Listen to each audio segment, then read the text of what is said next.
সকাল সকাল ঘুম থেকে উঠেই দুই ভাই বোন চলে এসছে মামার কাছে আদর খাওয়ার জন্য।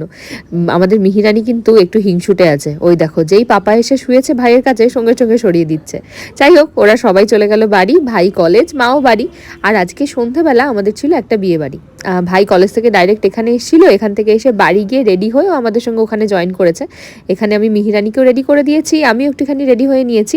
আর অরিন্দম, আমি, মেয়ে তিনজনে মিলে এখান থেকে একদম বেরিয়ে গিয়েছিলাম। বিয়ে বাড়িটা আমাদের বাড়ির একদম সামনেই ছিল।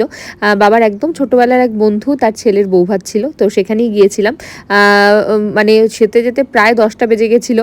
আর ভাই তো গেছিলো বললামই, ভাই বাড়ি গিয়ে চেঞ্জ করে আবার গেছে। তবে মা আজকে আর যায়নি, মায়ের পাটা বেশ ভালোই ব্যথা হয়েছে, তাই জন্য আজকে আর যেতে পারেনি আর কি।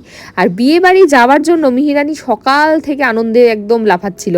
কেন যে কি বুঝেছে বিয়ে বাড়ির জানি না আমি, তবে ওখানে গিয়ে মিহিরানি কিন্তু বেশ আনন্দও পেয়েছে। এই যে ছোট্ট একটা দিদি পেয়েছে, ওই দিক আর একটা দিদি, সবার সঙ্গে বেশ খেলাধুলা করেছে।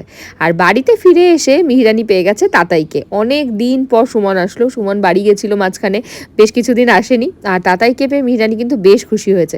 মোটকথা মিহিরানির সকাল থেকে রাত অবধি কাছের মানুষগুলোকে নিয়ে আজকের দিনটা বেশ ভালোই কেটে গেল।